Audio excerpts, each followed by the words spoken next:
Kyle, we can record. Is that what you said? Yeah.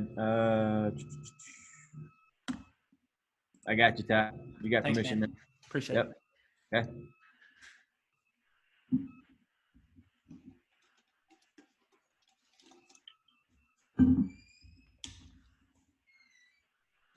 Hey, Mike Kaywood, are you with Muss? it. Come here.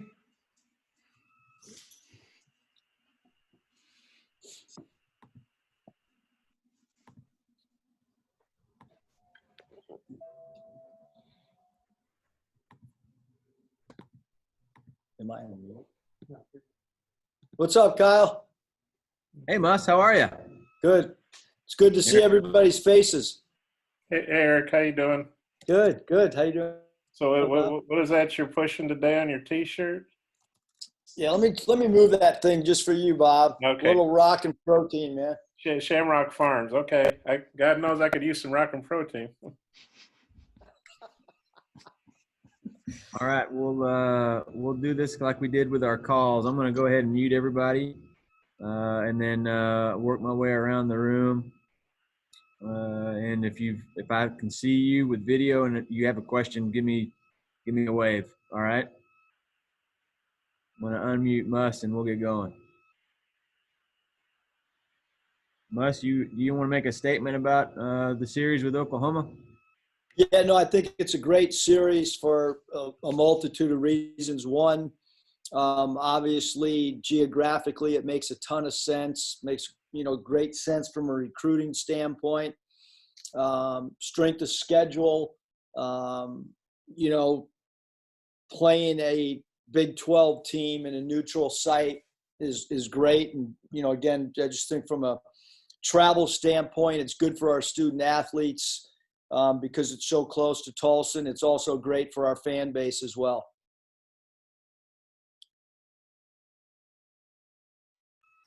Bob, you want to get us started? Sure.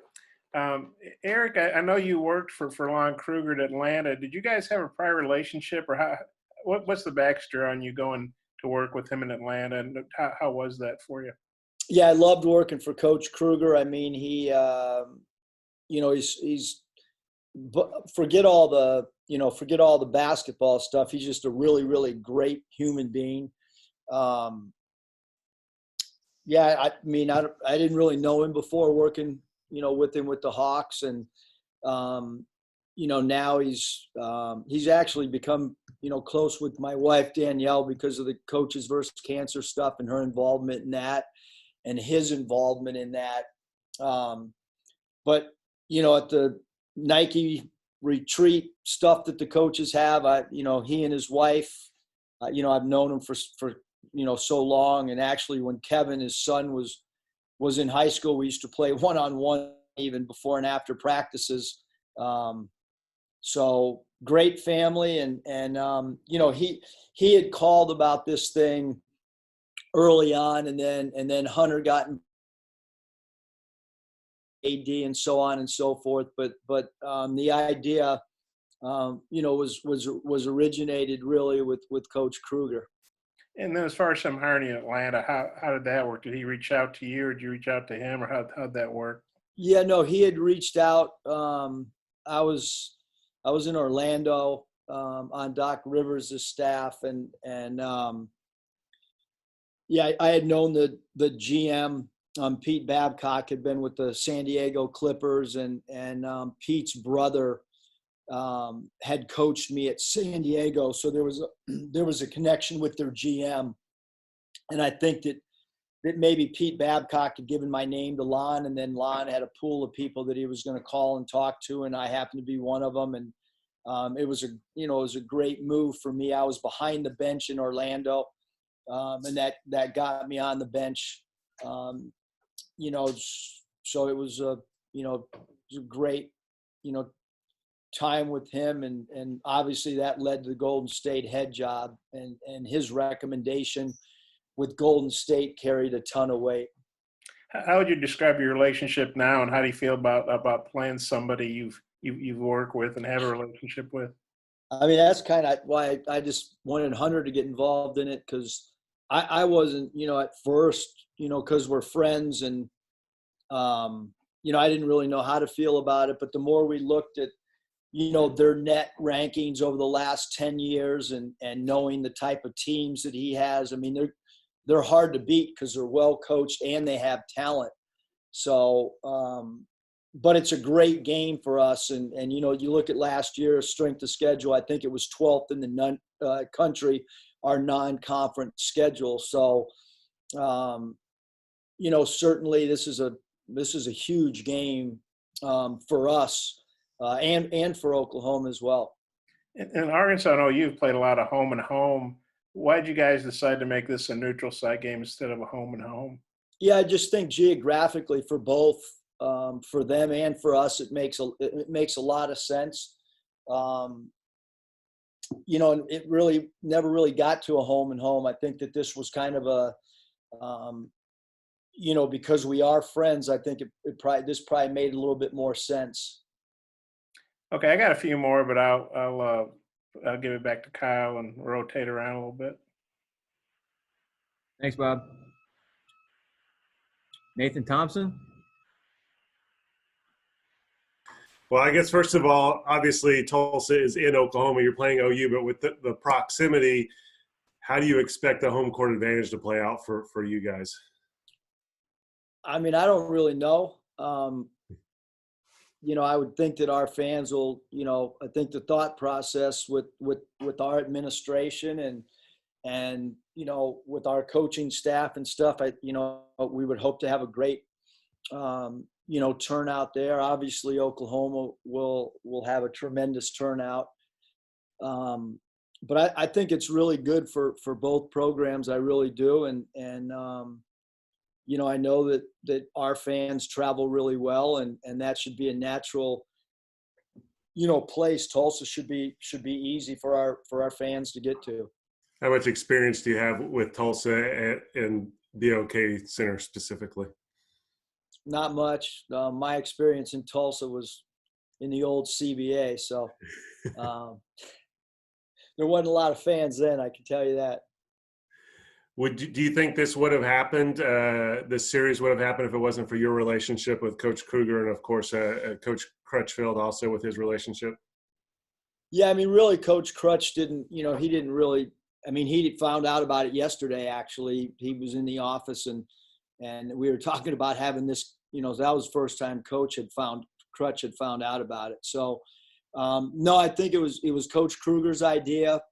Again, when we studied – where Oklahoma, is as far as, strength of schedule standpoint, we thought that it was a great game for us. And then Hunter was really excited about it as well.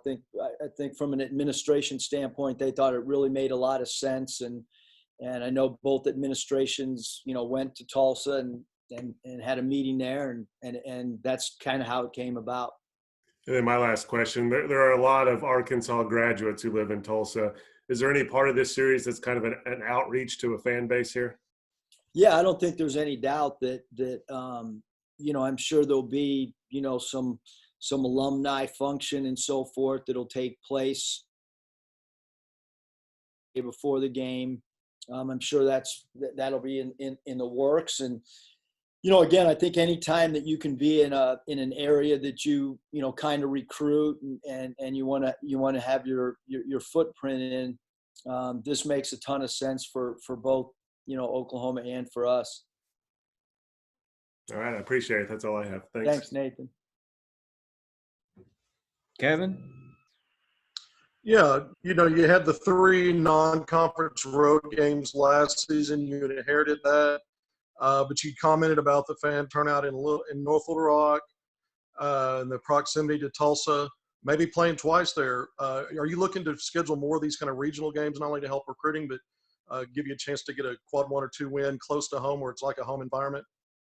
Yeah, I think, Kevin, if you kind of go back and look at our, the way that we had scheduled it in Nevada, we had a lot of games in the Bay Area for the same reason. We'd like to do some games that are close here. Number one, it helps your student athletes from a travel standpoint.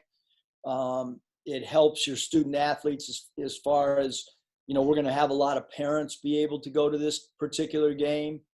And then I think there is some really positives that can come out of a neutral site environment as far as preparation for SEC tournament play, for potential playing an NCAA tournament. That was our thinking on neutral site games in the past. And the Las Vegas games are going to give us some neutral site against some really good competition, and so will this. So, I think it's just going to benefit our guys to be in those type of environments.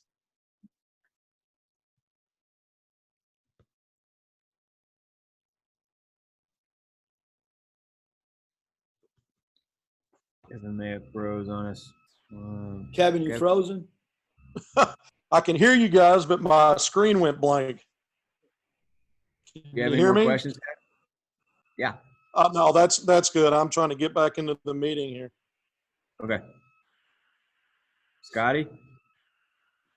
Yeah, Coach, I was just curious kind of what Coach Crutchfield's reaction was to this series when you guys were talking about it yesterday. Yeah, I mean, I think he obviously, he's got tremendous respect for Coach Kruger, as I do. But I think he thought it was a great game as well. I mean, Coach Ruda played, he plays a huge part in our scheduling, and he has for the last, 6 years, and he puts a lot of time and studies. He studies it. I think he's as good as any scheduled guy in the entire country. I was more concerned with, quite frankly, what Coach Ruda thought of the game based on his research and time that he spends in trying to put forth the best non-conference schedule to give us a chance for postseason play. I'm good, Kyle. Tom? Eric, a little bit off topic here, but I've been asking some of the other coaches on campus. We don't know when the coronavirus is going to allow return to normalcy. Are you planning, do you have in the back of your mind like a budget plan B in case things don't start rolling on as scheduled? No, I mean, I'm optimistic that, that we're going to be playing soon. I don't have anything other than just being optimistic, and I'm hopeful to be watching Coach Pittman's team play. Excited about that. Again, I don't have any medical, reason to say that other than just from an optimistic standpoint, getting back to normalcy as quickly as we can, but also as safely as we can with the student athletes. So any budget stuff, I mean, that's internal stuff that, we're dealing with Hunter or Clayton with. So I don't think there's any reason for me to publicly make any statement about that at all, really, Tom. Well, I wasn't asking for like a public statement, but just in the back of your mind, if you're having to think of ways in case it does happen, to implement things other than what you have going right now. Yeah, I mean, I think I think, in all, whatever line of work you're in, whether it's your newspaper business or our basketball or the NBA front offices, I think we're all, and yes, we have done some things already, whether it's with scouting services or whatever, to try to be as fiscal responsible as we possibly can. So there's no doubt that it doesn't matter what's going to happen going forward. We've already made, decisions that make the most sense from a budgetary standpoint. And obviously whatever happens going forward, there'll be more thought put into it. But yes, we have as a staff, because Anthony Root is our ops guy, we have, turned in some areas that we feel we can make, fiscal responsibility decisions and cut some things if we need to, which we've already done that. Okay. Yeah, that's what I was aiming for. Thanks, Eric. Yeah, thanks, Tom. I'm good, Kyle. Hutch. Yeah, Coach, I think you already kind of somewhat touched on this, but when you're making your schedule, do you have a preference between home and homes or neutral site? Do you like a mix of them each year? What's kind of your general philosophy when it comes to that? I think that the number one philosophy is how do we get the very best non-conference schedule that we can. If you look at, again, if you just go back the last 4 years where our non-conference schedule, we've done a pretty good job of trying to schedule within the best of our ability to stay within budget stuff. And obviously when you're in a mid-major, budget, comes into play for sure when you try to put together a schedule. But I think a mix of things. You want to try to get some neutral site games. You want to try to play in some tough environments to get yourself ready for true road games. And look, I mean, we would expect that this game in Tulsa would have an incredibly great crowd for both teams. Like, it's going to be an environment that should be very, very fun to play in for the players. And then you go play some road games that are hard as well, that are true road games, and you try to play as good a team as you possibly can in the neutral site game. And I think that there's a potential for that in Las Vegas. All right, that's all I got for you, Kyle. Appreciate it. Thanks, Andrew. Thanks, Hutch. Bobby? Tulsa historically has been pretty rich talent-wise. How much stock do you put into the help of recruiting by playing in a given town like a Tulsa or a Las Vegas or anything like that? No, I think I do think it's important. For sure. I mean, I think that our game in Little Rock.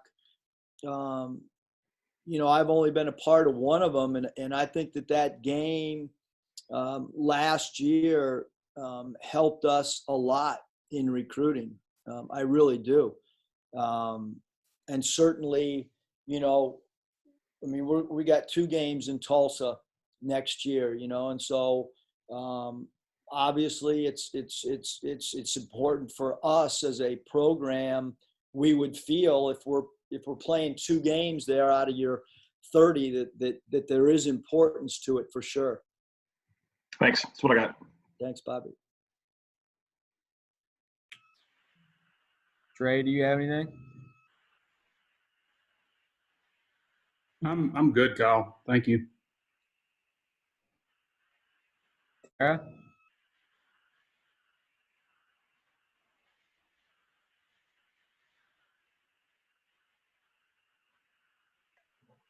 Hey, Coach.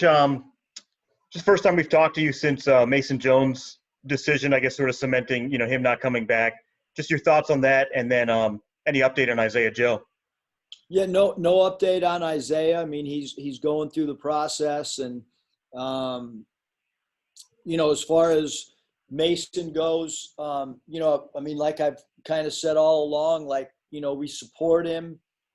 He had an incredible year. It's really hard to do the things that he did, lead the nation in free throws attempted, lead the nation in free throws made. Mason had a Skype or whatever you want to call it, a virtual interview yesterday with the team. Jimmy Witt had one early this morning already. So, with our Isaiah's got interviews lined up. So I think with our guys, I mean, you want to support them and been on the phone a lot about Mason with NBA guys. Now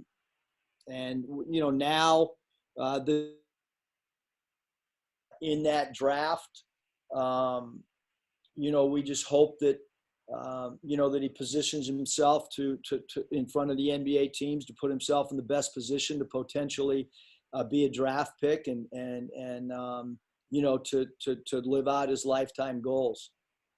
How tough is it for Isaiah right now, considering how abnormal these times are, to try to get a real grasp as far as feedback? Well, you're not going to get a real, not just Isaiah. I mean, nobody's going to get a real feel because I mean, right now there's no Chicago pre-draft. There was no PIT or Portsmouth Invitational. What are you going to do? Read the internet and try to gather as many mock drafts as you can. And, like this stuff is, these virtual things. I mean, this is great. It's great to see you guys, but it's a lot different when you're at a press conference with you guys than doing this. And so I don't know how the virtual interviews are going to go with NBA teams. I certainly know the impact that Chicago pre-draft has, and I certainly know from sitting in NBA draft rooms the impact that individual workouts play. I certainly know the impact of when you're with that particular team's medical people and you're doing your physical tests as well as the medical tests, and it's done in person. It'll be interesting how the draft will come out, because, the NBA draft's different than the NFL draft. The NFL draft had done a lot of their medical stuff at their pre-draft combine. So I can't really say how you would make a decision in this, because it's all new to all of us. Thanks, Coach.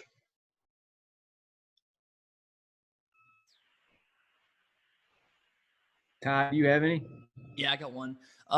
Coach, kind of going off Bobby's question, you think about traditionally the SEC is known for its football, but you got a ton of in-state talent high school-wise, and then Bobby's talking about Tulsa. Were you surprised when you got here how much basketball talent there was in the South, and particularly near this area? No, not really. I mean, we had quite a few players at Nevada from Texas. And if you look at if you take our student athletes on this campus and you geographically put a map, because I did that last week, there's so many student athletes on our campus from like Texas and the second most are from the state of Arkansas, at least when you look at all encompassing all the student athletes on our campus. So not surprised at all if you're a basketball historian and you know the Ron Brewers and Marvin Delps and where those guys are from, and so not surprised at all. I think that's a lot of the attraction from this job. Is I can specifically speak for basketball that this is a great job because of the fan base, because of the in-state talent, so on and so forth. So I wasn't really surprised, Ty. I mean, I think that, that there are a lot of talent in the surrounding areas and in the South for sure. I guess the only other one I've had is like, what would you say the difference is from high school coaches? And I know they're not as plentiful when you're in Nevada, but what would be the biggest difference between Arkansas high school basketball coaches and then just basketball coaches when you're at Nevada? I mean, I think there's great coaches at all levels, and where we were in Nevada, it was Reno, and there's some great high school coaches in Reno, but there might not be great talent. And there wasn't, high school talent in Reno. And I don't really look at that as a state thing, just like it's not necessarily just the state thing here. I mean, we can get to, Dallas in 5.5 hours or whatever. And you can get to Oklahoma very easily, just like at Nevada. I mean, we were recruiting guys out of the Bay Area, Sacramento, Oakland, San Francisco, because that's easier to get to than even Las Vegas. So I think there's great high school coaches all over. Certainly the coaches that have come into our gym to watch practice that are high school coaches, I've been overly impressed with them taking notes, the questions, and I've written letters during this time to a lot of the high school coaches, just personal letters, guys that have received coaching awards throughout the state. I think there's great coaches here without a question of the doubt. And I'm just still trying to get to know as many of them as I possibly can.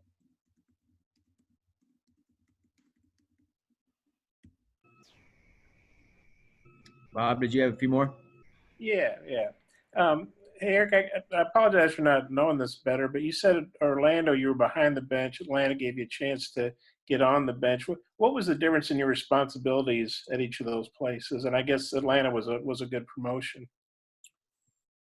Yeah, I mean, in Atlanta, I had game prep stuff, obviously individual development stuff. In Orlando, I had especially my first year, I had a really unique responsibility with Chuck Daly. I was a little bit of the conduit between the general manager, John Gabriel, and Chuck Daly. So I had a lot of personnel responsibilities. For instance, if we were calling up a player from the minor leagues, I basically kind of dealt with the GM because Coach Daly didn't want to deal with it and didn't know any of the minor league players, and then I did a lot of the individual player development stuff in Orlando as far as working players out pre-practice, post-practice, off-season. So I would say in Atlanta, obviously a more elevated role dealing with game preps and more scheme X and O things than maybe in Orlando. I'm trying to remember. As a head coach of Golden State, did you face Lon Kruger as a head coach of Atlanta? Did you guys face each other? I'm not even sure. That's a good question. You got to look that up. Okay. I can't remember. Okay. Well, and what'd you learn from him? He seems like a pretty, relaxed. I don't want to say relaxed. He's a calm guy. He doesn't seem like a yelling or screamer. What was it like working for him? Did you learn something in particular that you're able to add to your coaching, resume? I mean, I learned so much from him, but X and O's. He's phenomenal. He's a great people person. The way that he dealt with practice. He's a great practice coach. He's a great preparation coach. I learned a ton from him. Just little things, even. We went to the Dominican Republic with a bunch of sponsors, and I remember sitting behind him on the plane, and he was memorizing everyone's name, all the sponsors' names, and what company they were with. He knew their wives' names. He's just a guy that prepares incredible. And I thought he was the best guy that I've ever worked for. I had a young family at the time, and he was incredible of telling you to leave the office and make sure you were home. That one year in particular, I was at my son's bus stop every day that he got home when we weren't on the road at 3:00 to see him when he got off the bus. And Lon's the first coach I've ever been around that put family ahead of everything else. Was that Michael or Matthew? It was Michael. Yeah. Michael. Okay. And then as far as your schedule, how close are you guys to finalize the non-conference games, and how I guess the other game in Tulsa is the return game with University of Tulsa, I assume. Yes. Yeah. Yes. How do you feel about how your schedule is shaping up, and are there other games you could share with us? No, I'm going to leave that up to Mike whenever he's going to share it with you guys. But we feel like it's shaping up really good, Bob. I like the geography of where we're playing. I thought last year's schedule and a lot of the games Coach Anderson had already set up, and I thought that schedule, what we inherited, and then what we were able to add, again, to have the 12th toughest schedule and to be able to have the record we had non-conference, because you want to try to win the games as well. But we feel good about it. We still got some work to do on it. And Anthony Ruta's making calls daily to try to figure out, how we'll complete the non-conference schedule. And when you hired Chris from Oklahoma, was that awkward at all, or how did that go between you and Lon? Was he kind of like, "Hey man, you're taking my guy," or what was it? I mean, just because, if you know Coach Kruger, everything is always, 100% honest. And I called him and asked if it was okay if I talked to Crutch. That was kind of the protocol. And then I kind of updated him on our conversations and saw him very quickly after the hire was made at a tournament, and we sat together and watched a game for an hour and a half. We were both recruiting the same guy. And I mean, Coach Kruger's the easiest guy in the world to get along with and to have a relationship with. And I saw your latest, I don't know if it was your latest, I think it was your latest video where I guess you and Michael are driving up. Is that really Sam Pittman's house? Yeah, that's Coach Pittman's house. Okay. Was that your boat, or did you borrow the boat, or where'd the boat come from? No, I went and took shots all around my neighborhood. And then I asked Coach Pittman if I could come over there. And we ended up talking for about an hour and a half. And then we shot that 5-second video at his house. But I really just used the video as an excuse to go over there and just kind of talk about virtual recruiting and so forth.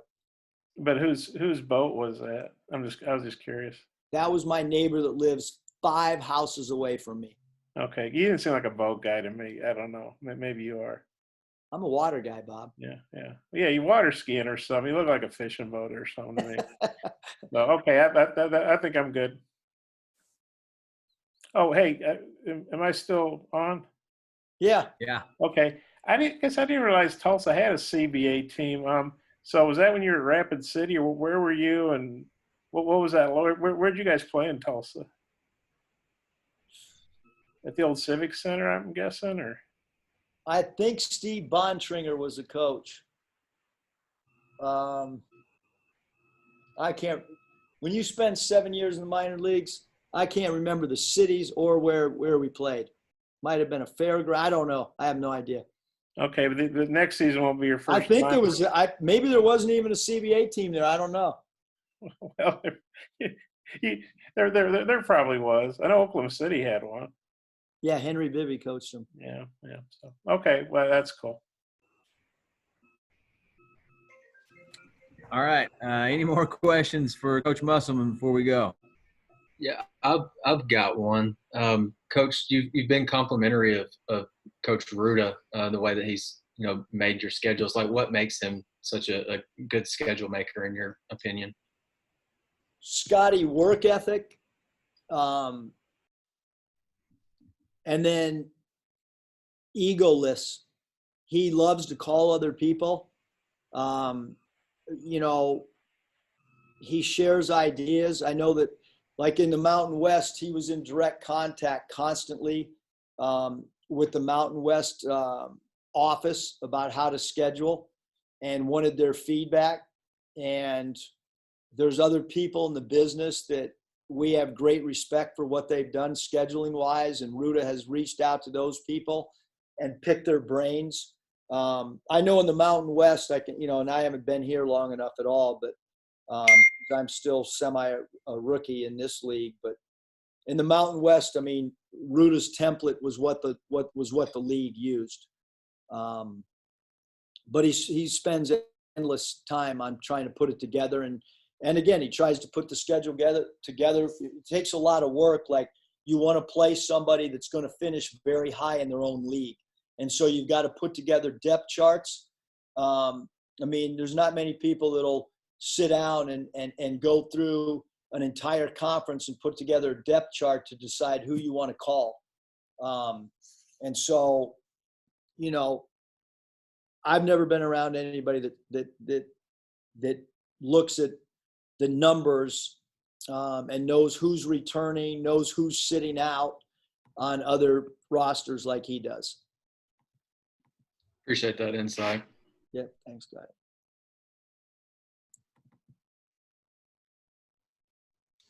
You got one more?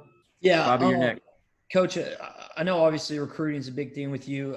Saw this making the waves on social media 24/7 that KK rose 40 spots on their board and then Moses rode 9 spots. Does that help you guys at all, or does that mean anything to you? It depends how much you guys write about it and talk about it. I mean, yeah, I think, anytime, things like that happen rankings wise, national stuff. Yeah.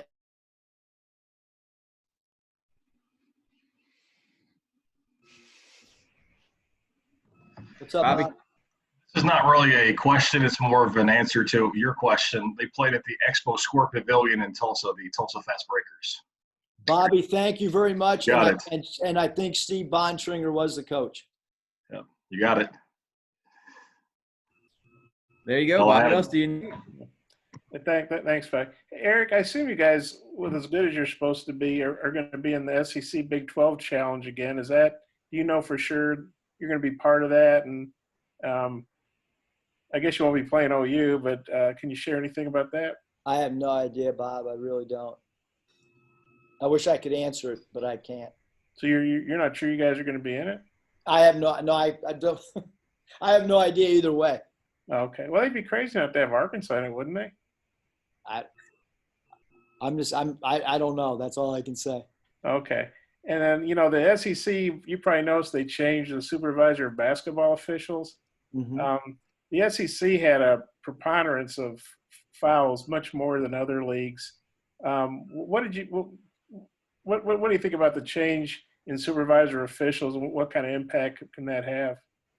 No, I think that the commissioner and Dan Leibowitz, those guys, incredibly bright people, and we were on a text thread with head coaches, and a lot of the veteran head coaches, were really excited, as was the SEC league office. So, I think that it's an awesome hire, and like I said, I think that a lot of the people that have been involved in college basketball for a lot longer than I have, thinks that it's going to be awesome for the league. So I'll kind of refer to them on that, and we'll see. But I'm excited. Do you know Tom Eads? He's been an official forever. You must know. No, he has. I do think he's reffed several of our games, if not for sure one. Did you feel like the SEC was a little foul heavy last year? I'd rather not comment. Okay, like in other words, I mean, too many fouls were called. I mean, as long as the whistle's equal both ways. We led the nation in free throws attempted, so we were taking advantage of something. I don't know what, but. Okay. All right, Coach Musselman, thank you for your time. I think we've covered just about everything Bob's got. All right, thanks, you guys. Okay. Good to see everybody. Yeah, thanks, Eric. Thank you. Good seeing you.